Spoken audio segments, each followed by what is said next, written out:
Non, je t'assure que je ne peux pas. Je suis trop occupée. À quoi? Mes affaires? Mais non, je ne fais pas l'importante. Depuis que je suis à la retraite, je n'ai pas une minute à moi. Un voyage au Mont-Saint-Michel? Très peu pour moi. Je t'ai déjà dit qu'il me fallait un climat sec. Et puis qu'est-ce que nous ferons? Geneviève, tu n'es pas sérieuse. Nous serions deux gourdes à aller pêcher des couteaux dans la baie. Tu sais donc pas qu'en période de grande marée, la mer monte à la vitesse d'un cheval au galop? Avec deux bouées? Nous serions grandi une navette. Écoute, ma petite Geneviève, c'est non. Ne te fâche pas. J'ai d'autres projets. Pourquoi j'en ai pas parlé? Parce que tu seras forcément contre. Je pars pour le Maroc avec des amis que tu ne connais pas et que tu n'apprécierais pas. Geneviève, tu n'as aucune raison de te mettre en colère. Geneviève! Elle a raccroché.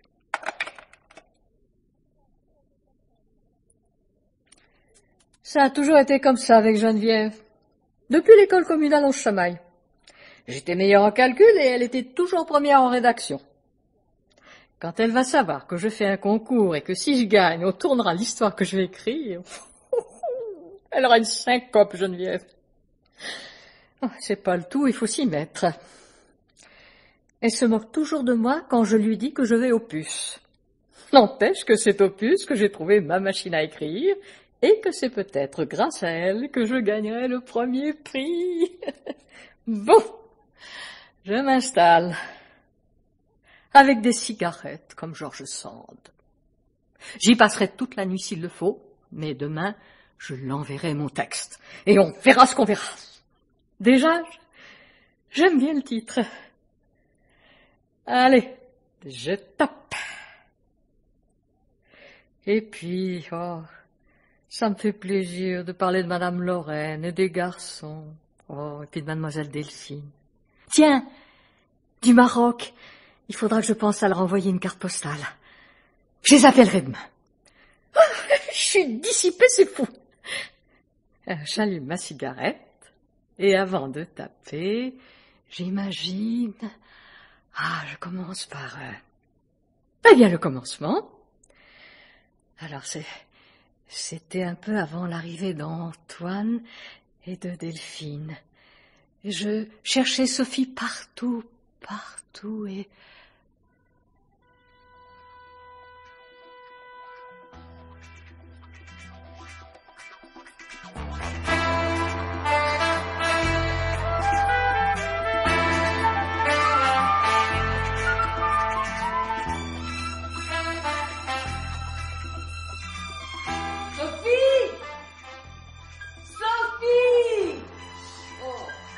Où est-elle encore passée? Jamais là quand on a besoin d'elle en cuisine. Elle doit encore capter dans un coin. Qu'est-ce qui t'arrive, Madeleine?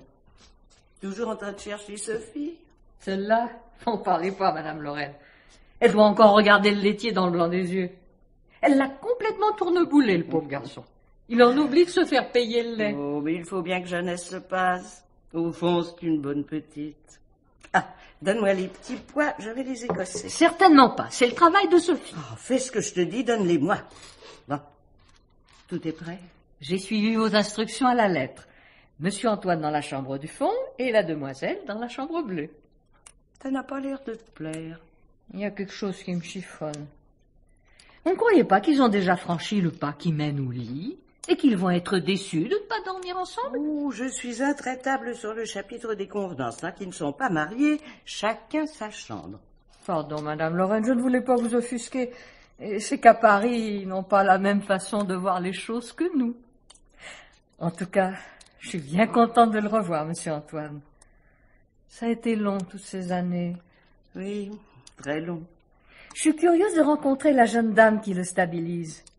Lui qui brisait tous les cœurs de la région. Oh, les cœurs et les vitrines. Madame Lorraine, vous n'avez pas encore oublié ces vieilles histoires? Et toi, tu les as oubliées, Madeleine? Le passé est le passé. Pour toi, c'est facile de tirer un trait, mais pour moi... C'est quand même un peu de votre faute. Si vous ne l'aviez pas envoyé dans cette pension où il s'est senti abandonné, le pauvre. Et je voulais qu'il fasse de bonnes études. Je comprends, Madame Lorraine, mais ce n'était pas si bien fréquenté que ça, cette école.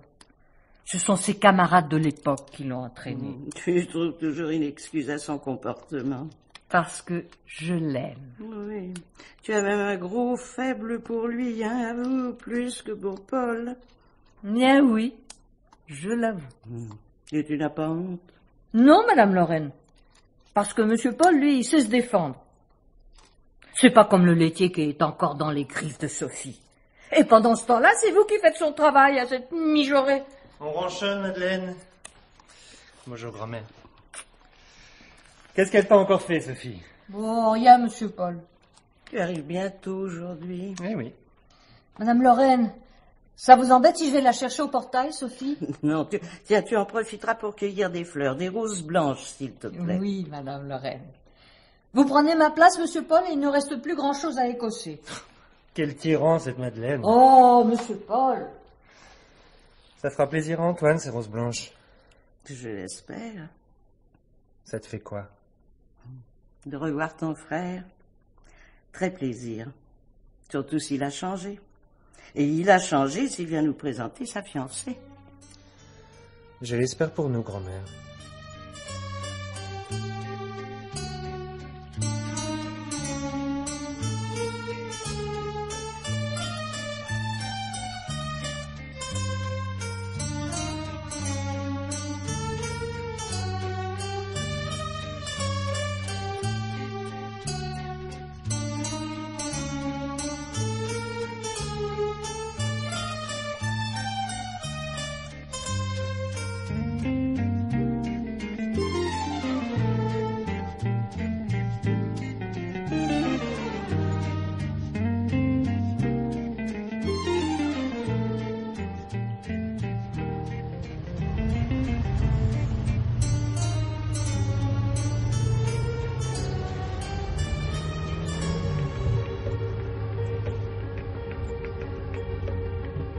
La maison est grande, tu vas voir. J'espère que ce cher Paul s'en occupe aussi bien que des affaires de grand-mère.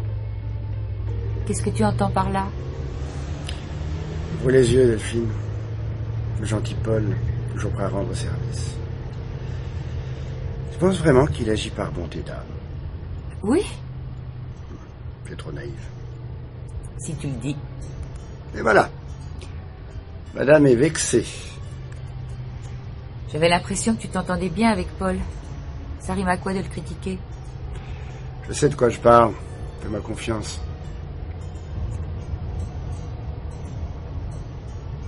Tu ne m'as toujours pas expliqué la raison de ce voyage? Pure stratégie. Tu comprendras plus tard. Tu me fais peur.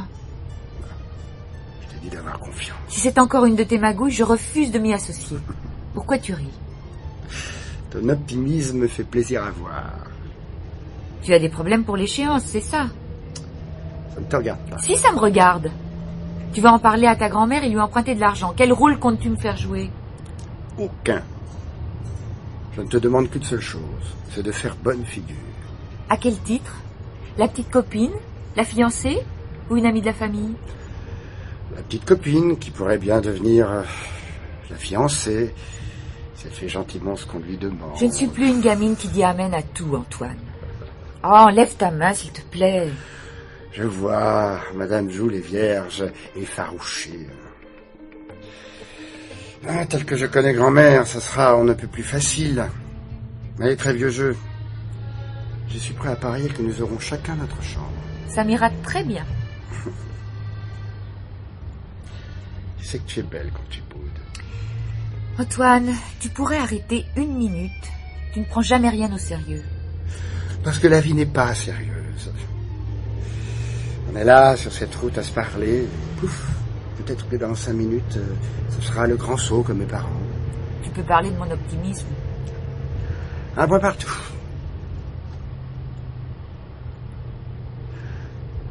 Voilà le chemin. Regarde, au bout de l'allée de tilleul. Tu dois commencer à apercevoir la maison. Oh, ça a l'air superbe. Ça alors? Qu'y a-t-il? Une impression de déjà-vu. Peut-être dans une autre vie, qui sait.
Paul, attends, je voudrais te parler.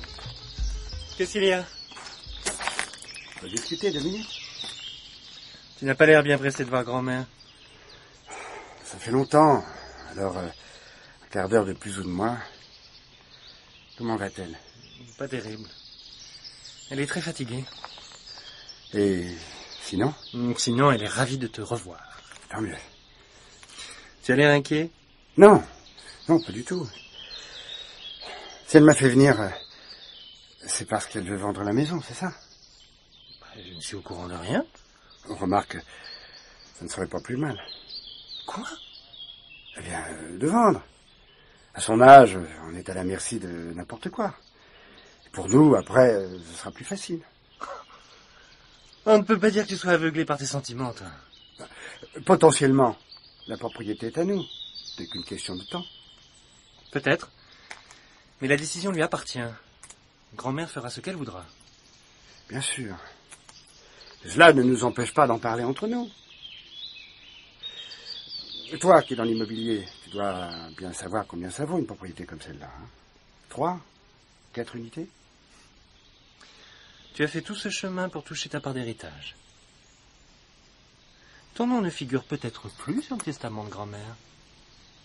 Mais tu sais quelque chose? Vous avez parlé de moi, c'est ça? Réponds. Cette discussion ne mène à rien. Allons rejoindre les autres. Comme tu voudras.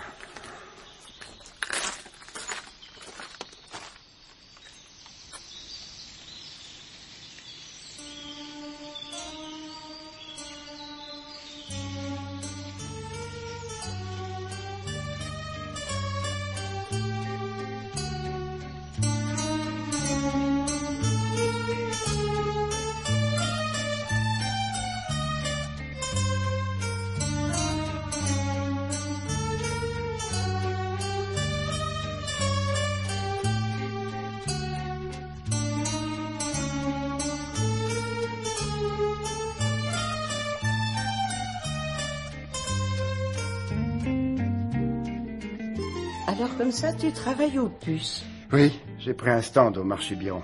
Il est spécialisé dans les années 30. Et ça marche? Je ne me plains pas. Oh, ça ne doit pas être évident de chercher de la marchandise et en même temps de tenir un stand. J'ai pris des associés. Des gens de confiance, je suppose. L'expérience m'a appris à ne pas reproduire les mêmes schémas. Ce sont des gens sérieux cette fois-ci. Nous chinions ensemble et Delphine tient la boutique. Ah, j'ignorais que vous travailliez avec Antoine. Juste 3 jours par semaine. Ce n'est que le week-end. Le reste de la semaine, je ne fais rien. C'est pas ce que je voulais dire. Delphine le fait uniquement pour me rendre service. Certains jours doivent vous paraître longs. Je profite pour écrire mes articles. Pour un journal? Oui. Il vient, ce café, Madeleine? Il arrive, monsieur Paul, il arrive! Et quel genre d'article écrivez-vous, Delphine? Tout ce qui touche aux objets d'art, et particulièrement la porcelaine. Elle est très forte sur les Sèvres et les vieux Paris. Récemment, elle a découvert dans une poubelle un vase dont le fond était décollé. Un vase de forêt.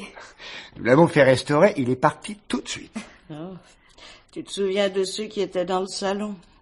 Mais oui. Ah, où sont-ils? Tu les as vendus? Oh, Madame Lorraine vend quelque chose. Mais vous n'y êtes pas, monsieur. on nous a cambriolés, oui. Vous prenez du vrai ou du faux sucre? C'est vrai, tu ne peux pas être au courant. Excepté si Paul me l'avait dit. Je n'y ai pas pensé.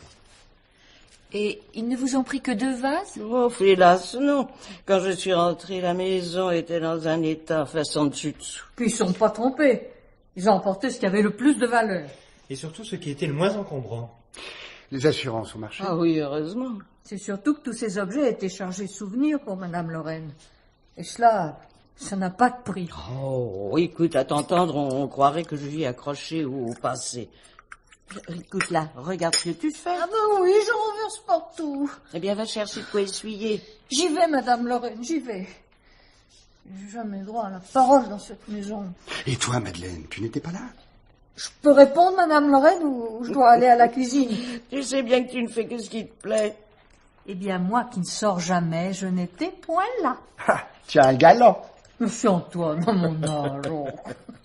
J'étais partie voir ma sœur à Menton. Vous savez, celle qui travaille en Hollande. Il paraît que c'est tout plat, la Hollande. Avec des moulins, des tulipes. Si vous venez un jour au printemps, le grand parterre est planté des tulipes que ma sœur m'envoie, avec des narcisses aussi, et des Bon, jacinthes. écoute, viens au fait. J'y arrive, Madame Lorraine. Les Hollandais de ma sœur passent leurs vacances dans leur maison de Menton. Alors forcément, quand elle est là, je vais la voir.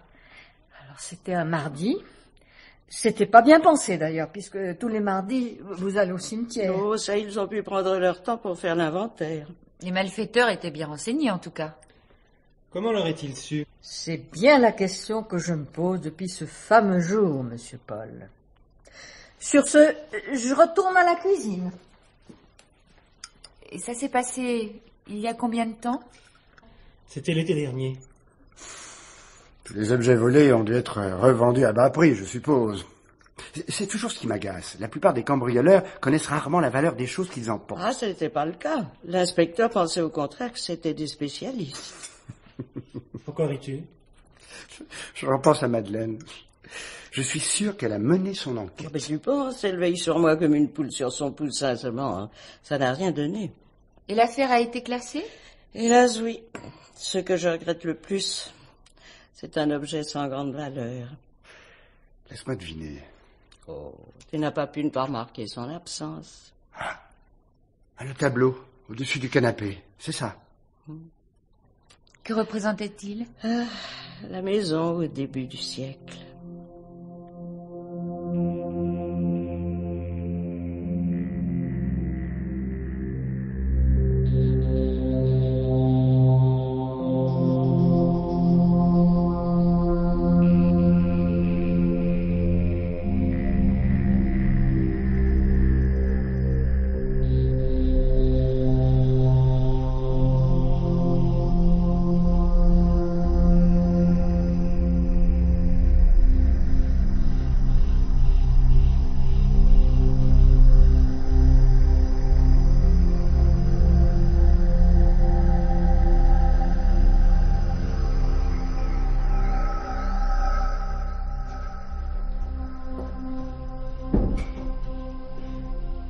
Tu ne dors pas?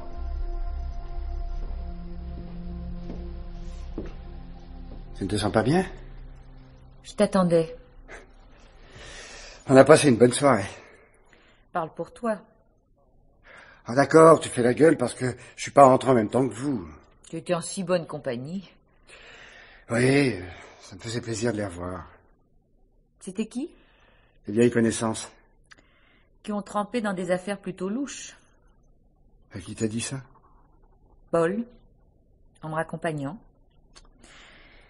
Vous aviez l'air d'avoir beaucoup de choses à vous raconter. Normal, on ne s'est pas vu depuis si longtemps. Ça a l'air de te poser un problème. C'est avec eux que tu as fait le coup. Quel coup? Le vol de ta grand-mère, par exemple. Mais tu disons que ma pauvre Ne fille. te fatigue pas, Antoine, j'ai tout compris. Tout compris? Alors là, je suis curieux de t'écouter. En arrivant ici, Je t'ai dit que j'avais une impression de déjà-vu. Normal, c'est le tableau de ta grand-mère. Ah, j'ai mis du temps, mais je me suis souvenu qu'en août dernier, je l'avais repéré chez un marchand, aux puces. Son stand n'est pas très loin du tien. Pure coïncidence, sans doute. Mais tu es sûr? Alors... Oh, tu vas pas me jouer la comédie de la surprise, en plus. Mais je te jure que je n'ai rien à voir là-dedans. Si seulement c'était vrai. Mais pourquoi tu ne me crois pas? Tu n'as jamais magouillé dans le temps? C'est encore Paul qui t'a raconté tout ça. Mais pourquoi veux-tu que ce soit toujours Paul? Ici, ta réputation n'est plus à faire. Ça a l'air de te plaire que je sois coupable, non? Ce qui me plairait, c'est que tu me dises la vérité. Eh bien, la vérité, c'est que malgré les apparences, je n'ai jamais rien fait de répréhensible. Il n'y a pas de fumée sans feu. C'est bien ce que je disais. Tu préfères croire Paul plutôt que moi. Si tu veux bien, nous reprendrons cette intéressante conversation une autre fois. Là, je suis fatigué. Courage, fuyons. C'est ça, on lui dira.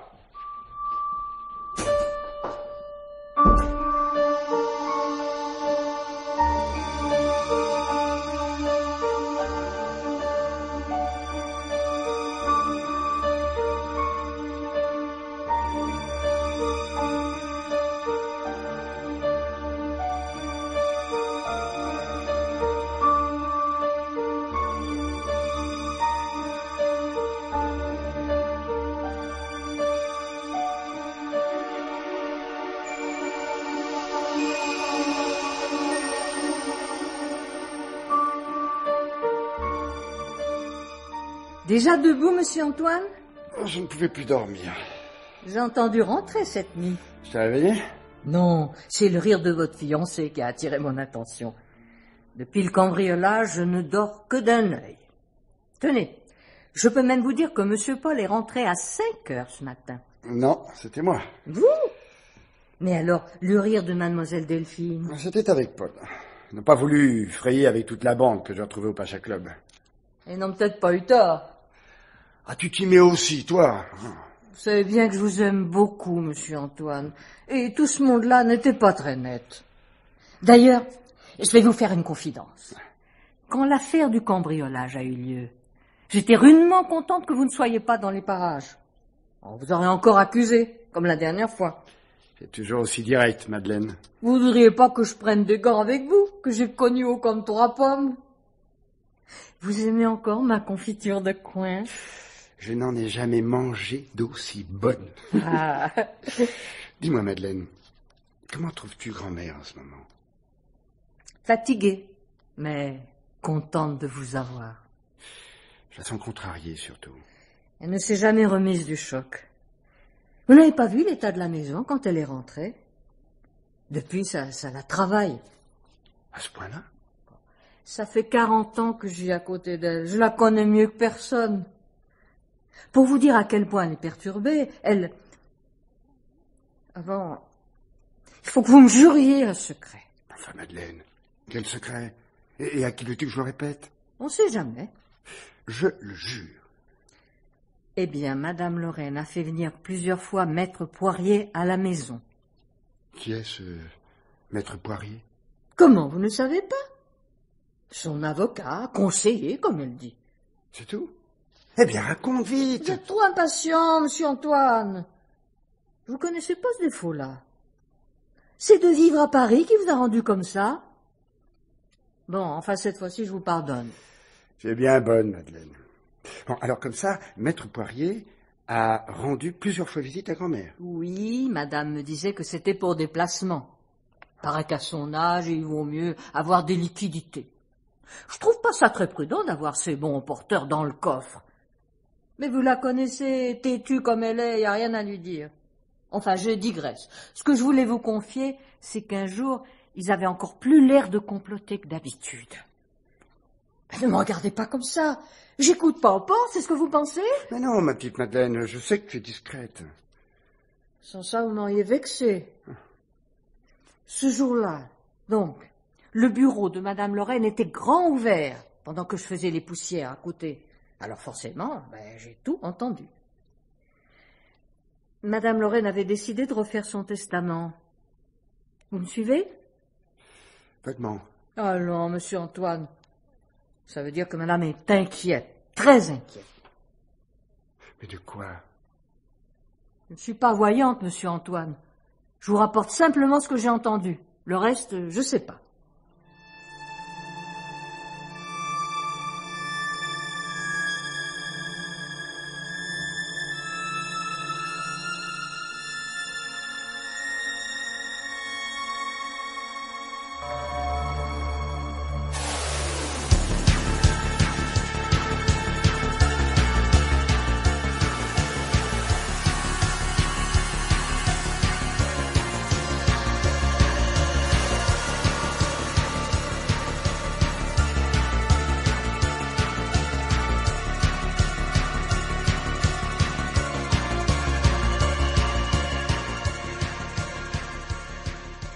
Tu es admis à la fleur de Madeleine? Tu m'as fait peur. Excuse-moi. Tu n'as pas l'air dans ton assiette ce matin. J'ai mal dormi. À cause d'hier soir? Oui, j'arrête pas de tourner et retourner dans ma tête ce que tu m'as dit à propos d'Antoine. Ah, excuse-moi. Je n'aurais pas dû, mais en même temps, te cacher la vérité, ce n'était pas bien, non plus. Fréquenter des gens louches n'implique pas qu'on soit malhonnête. Pas forcément. Mais souvent, qui se ressemble, s'assemble, comme on dit. Oh. Je sais plus quoi penser. Tu m'en veux? Non, je sais très bien dans quel but tu l'as fait, mais j'arrive pas à y croire. Parce que tu ne veux pas. J'ai voulu parler à Antoine quand il est rentré. Il m'a juré qu'il n'a jamais rien fait de mal. Tu ne pensais tout de même pas qu'il allait avouer. Personne n'aime reconnaître ses erreurs. Ce serait pourtant la seule façon de prendre un nouveau départ. Delphine, ouvre les yeux. Si Antoine voulait prendre un nouveau départ, pourquoi renouer avec son passé? C'est lui qui est allé vers eux dans la boîte, cette nuit. Je sais. Pourquoi tu ne me dis pas exactement ce qui s'est passé il y a 10 ans? Antoine est mon frère, je ne veux pas l'enfoncer. Puisque je te le demande. Bon. Sans entrer dans les détails, il y a eu vol. Et si grand-mère n'avait pas réussi à étouffer l'affaire grâce à ses relations, il aurait fait de la prison. Là, il s'en est sorti avec les honneurs de la guerre, et dans la région, on a expliqué son départ en racontant qu'il avait eu envie de voir du pays. Tu crois que c'est lui qui a cambriolé la maison l'année dernière? Je ne sais pas. Tu ne sais pas ou tu ne veux rien dire? Mets-toi à ma place. J'ai besoin de savoir. Tu ne t'es jamais demandé comment il avait réussi à acheter un stand aux puces? Ils sont plusieurs, chacun a payé sa part. Justement, la part d'Antoine. Il avait la moitié de la somme, je lui ai prêté un quart, qu'il m'a déjà remboursé, et votre grand-mère lui a avancé le reste. Il ne se voyait pas à l'époque. Alors je ne sais pas. Moi non plus. Il travaille comme une bête. Je le vois, tu sais. C'est pas possible qu'il ait pu me mentir tout ce temps sans que je m'en aperçoive. Il chine très bien, et ça marche. Ça marche. Ça marche, d'accord. Mais est-ce que la provenance de sa marchandise n'est pas parfois douteuse? Ce serait trop affreux. Quoi? Tu me caches quelque chose? Si je t'ai demandé si tu croyais qu'Antoine avait cambriolé la maison, c'est uniquement parce que j'ai des doutes. Des doutes ou des assurances? Le tableau qui a disparu et que votre grand-mère aimait tant, je suis certaine qu'il a été à vendre par un confrère dans le même marché. Tu aimes vraiment Antoine? Bien sûr. Sans ça, je ne serais pas ici. Tu réalises ce qui t'attend? S'il ne change pas, je m'en irai. S'il avait dû changer un jour, il l'aurait fait après t'avoir rencontré. Je ne devrais pas te dire ça, je suis trop mal placé, mais ne gâche pas ta vie pour lui. Tu as beaucoup de choses pour toi, Delphine. Tu n'as pas le droit de passer à côté du bonheur. Tu es très gentil. Je ne suis pas gentil, je t'aime, c'est tout. Pardon? C'est maladroit de te l'avouer maintenant, je ne supporte pas de te voir malheureuse. Tu comprends? Si tu savais comme je pense à toi, comme j'ai envie de t'aider... Mais tu es complètement fou, Paul. Oui, je sais, mais réfléchis. Mais c'est tout réfléchi. J'aime toujours Antoine, même s'il a fait des conneries. Je veux seulement qu'il n'en fasse plus jamais. Tu n'y arriveras pas. Si seulement tu me laissais m'occuper de toi, nous aurions une belle vie, tu sais. On partirait où tu veux. Je suis un gagnant, moi. Ne t'en vas pas, s'il te plaît. Tu perds ton temps, Paul. Reste, j'ai encore des choses à te dire. J'en ai suffisamment entendu pour aujourd'hui et pour longtemps.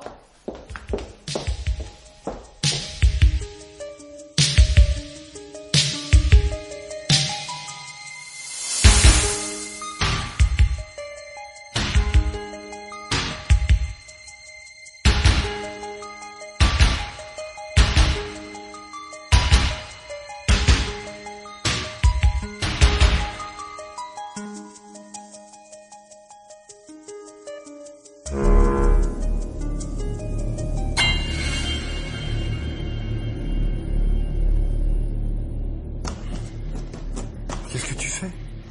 Tu le vois, je m'en vais. Bah, tu ne peux pas attendre jusqu'à demain. Pourquoi faire? À mon avis, demain, tout sera décanté. Il y aura un nouveau cambriolage? Ah, très drôle. Écoute, là, je n'ai pas le temps. Je dois aller à Nice, mais à mon retour, nous allons parler sérieusement. Sérieusement? Mais de quoi? De quoi? Mais de nous, de toi, de moi. Est-ce qu'il y a encore quelque chose à dire? J'ai beaucoup réfléchi à notre dispute d'hier au soir. Et alors? Si tu ne m'aimais pas, tu ne réagirais pas comme ça. Et si je ne t'aimais pas, je ne prendrais pas la mouche à ce que tu me dis. Belle déclaration. Un peu tardive tout de même. Si nous baissions les armes tous les deux... Antoine, tu sais bien que je suis prête. La situation n'est pas aussi désespérée. Mais si je te dis que tout va s'arranger, un happy end, à l'américaine... Mais Delphine, qu'est-ce qu'il y a à la fin? Mais rien, je t'assure, rien. Je suis nerveuse, c'est tout, très nerveuse. Ce n'est pas ton habitude. Ça s'explique. Eh bien, raconte. Ça m'étonnerait que ça te fasse plaisir. Ben, dis toujours. Je suis enceinte. Enceinte? Mais depuis combien de temps? Je le sais depuis 3 semaines. Et tu ne m'en as pas parlé? Je savais pas comment tu le prendrais. Tu vas le garder? Évidemment, quelle question. Ben, un enfant dont le père est un escroc, c'est de la folie. Maintenant, tu comprends pourquoi je pars. Ah, franchement, non. Parce que j'ai horreur du gâchis. Je crois que ma proposition de tout à l'heure s'impose. Baissons les armes. Je ne veux pas que le bébé nous entende nous disputer. Parce que là, il nous entend, non? Sortez vos mouchoirs.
Oh mon Dieu, c'est pas possible. Madeleine!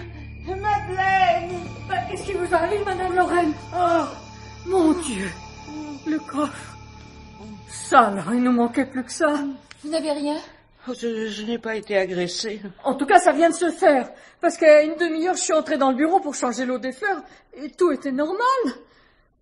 Vous croyez que c'est les mêmes voleurs que la dernière fois? Comment veux-tu que je le sache? Asseyez-vous. Ah, merci. Vous voulez boire quelque chose? Oui, de l'eau. Et mon médicament, là, sur la table de chevet, tu sais, dans une boîte à pilules. Oui, j'y vais, Madame Lorraine. Je vais appeler la police. Ah non, non, attendez, Delphine, pas tout de suite. Mademoiselle Delphine a raison. Si on veut les rattraper, il ne faut pas traîner. Bah, tu es encore là, toi? Oui, j'y vais. Vous savez où est Antoine? Je crois qu'il vient de partir. Vous pensez... Ah non, je ne pensais rien, Delphine. Beaucoup de choses ont disparu? Je n'ai pas encore regardé, à première vue, une forte somme d'argent et mes billets au porteur, ils ne sont plus là. Oh Dieu. Tenez, voilà vos médicaments. Mais regarde, il n'y a plus rien. Mais ils ont même emporté vos bons. Je vous l'avais prédit que c'était tenter le diable. Il faut absolument prévenir la police, Madame Lorraine. Mais tu sais où est Paul? Oui, je l'ai vu quitter la maison juste avant Monsieur Antoine. Et tu ne sais pas où il allait? Ah, vous savez bien que personne ne me tient au courant de rien dans cette maison. Oh, vous avez vu? Il y a une lettre là sur votre secrétaire. Eh ben, donne-la moi. Ah. Ah, vous êtes toute pâle, Madame Lorraine.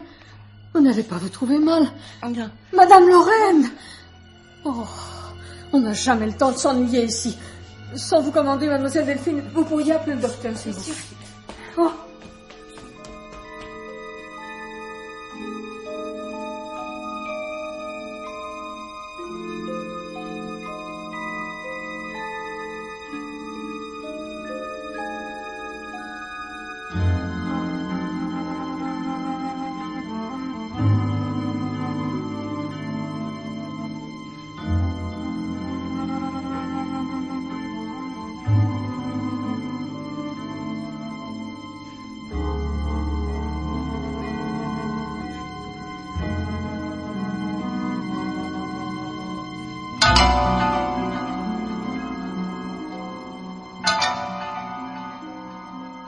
On peut dire que vous nous avez fait peur.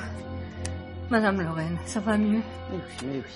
Antoine est rentré. Je suis là, grand-mère. Tu leur as expliqué? J'ai quelque chose à leur expliquer? Mais notre coup monté, fais-le parce que moi je suis trop fatiguée. Moi, j'ai pas besoin qu'on m'explique. J'ai tout compris. Ça m'étonnerait. Je vous connais. Je me suis dit que si vous mettiez vos bons et tout votre argent au coffre, c'était pour tendre un piège. Bien vu, Madeleine. Et j'ai compris depuis longtemps que celui qui tomberait dedans n'était pas celui qu'on croyait. Madeleine a toujours eu confiance en moi, elle. C'est pour moi que tu dis ça? Oui, madame. C'est drôle. Les amoureux, faut toujours qu'ils se chamaillent. À la décharge de mademoiselle Delphine, il faut dire que vous aviez toutes les apparences contre vous. Tu trouves? Ah, Madeleine a raison, je m'y suis bien fait prendre il y a 10 ans, moi, aux apparences. Si vous m'aviez écouté à l'époque, je n'arrêtais pas de vous le dire que M. Antoine était innocent. La seule chose que je ne pouvais pas faire, c'était accuser M. Paul.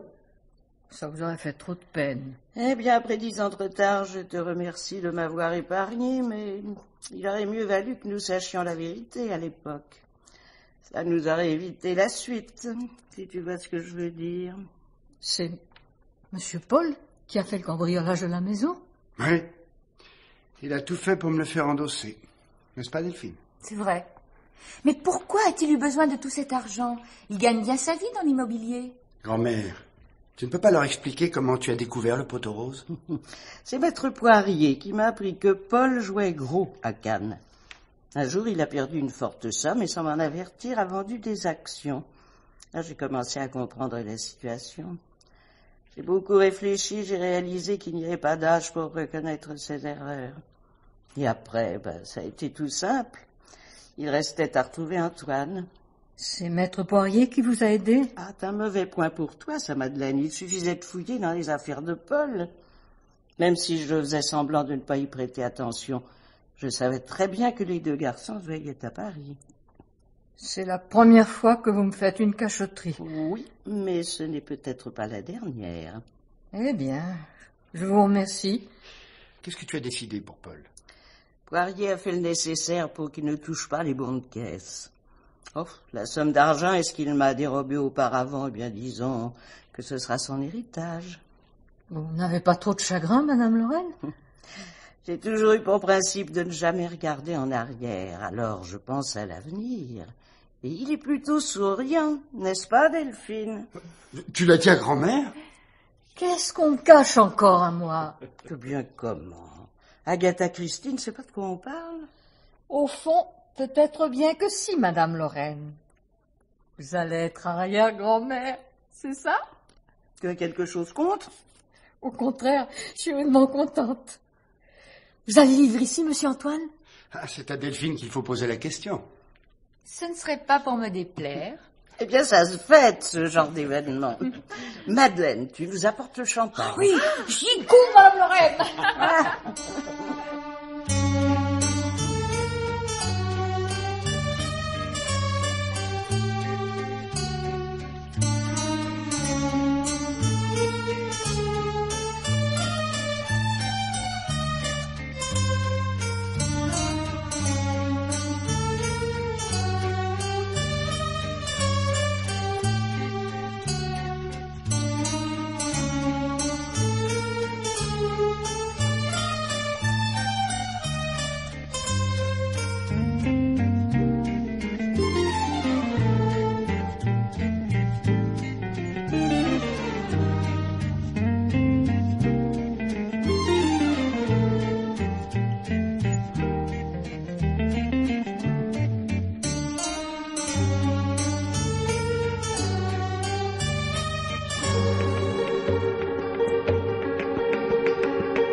Voilà, c'était les Tréteaux de la nuit de Patrice Galbaud. Aujourd'hui, Coup monté de Pascal Aubin-Collet. avec René Faure, Ginette Franck, Béatrice Agénin, Jean-Pierre Morin, Serge Renko. Bruitage Caroline Ledoux, chef opérateur du son Jean-Louis Boissonnade, collaboration technique Nathalie Fado, assistant Bruno Colangelo, réalisation Jean Couturier. Place maintenant au flash d'information et tout de suite après, Michel Grégoire pour La nuit au poste.